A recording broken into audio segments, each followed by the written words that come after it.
वो सिर्फ 8 ही ग्रास खा सकते हैं। जो लोग वामप्रस्थी हैं, वो 16 ग्रास का सेवन करते हैं और गृहस्थ लोग 32 ग्रास खा सकते हैं। इस प्रकार ये उपवास पूर्ण होता है। व्रत पूर्ण होने पर खड़ाऊ, छाता, नमक तथा आवलों का ब्राह्मण को दान किया जाता है। इस व्रत और दान से भगवान विष्णु की कृपा प्राप्त होती है। जो लोग पूरे महीना का व्रत न ले पाए, वह यह कार्य आषाढ़ महीना के प्रथम दिन अथवा सुविधानुसार किसी भी दिन कर सकते हैं। आषाढ़ महीने के कृष्ण पक्ष की चतुर्थी तिथि को भगवान गणेश जी की पूजा और व्रत आरंभ करना चाहिए। इस बार ये तिथि 7 जून को पड़ रही है। इस व्रत में गणेश जी के कृष्ण पिंगाक्ष रूप की पूजा करनी चाहिए। गणेश पुराण में आषाढ़ महीने की संकष्टी चतुर्थी व्रत के बारे में बताया गया है। इस व्रत का पूरा फल कथा पढ़ने पर ही मिलता है। आषाढ़ महीना का महत्व जानिए। सबसे पहले जानिए आध्यात्मिक विकास।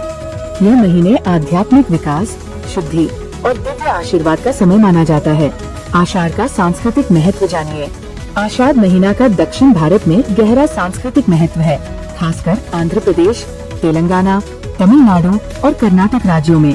हालांकि जीवन की प्रमुख घटनाओं के लिए शुभ मुहूर्तों की अनुपस्थिति के कारण इसे सूर्य महीना, खाली महीना के रूप में जाना जाता है, लेकिन ये निश्चित रूप से आध्यात्मिक अर्थ और प्रथाओं से भरपूर समय है। आषाढ़ के दौरान दिव्य स्त्री ऊर्जा को विशेष रूप से शक्तिशाली माना जाता है। यही कारण है कि देवी के विभिन्न रूपों की पूजा सर्वप्रिय हो जाती है। तमिलनाडु में इस महीने को आदि के रूप में जाना जाता है और इस अवधि के दौरान शुक्रवार देवी शक्ति को समर्पित होते हैं।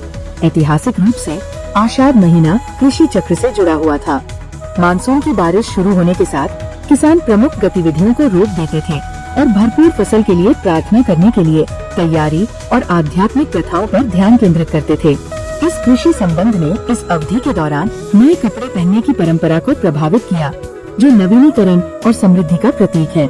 आषाढ़म की ऑनलाइन बिक्री की घटना की जड़ें इन परंपराओं में गहरी है। परंपरागत रूप से परिवार के बड़े सदस्य इस अवधि के दौरान आशीर्वाद के रूप में छोटी महिलाओं को साड़ियाँ उपहार में देते थे। आज के आषाढ़म की ऑनलाइन साड़ियाँ आधुनिक खरीदारी की प्राथमिकताओं के अनुकूल होते हुए भी इस सार्थक परंपरा को जारी रखती है। तेलंगाना में आषाढ़ महीना के दौरान मनाया जाने वाला बोनालू का त्योहार देवी महाकाली का सम्मान करता है।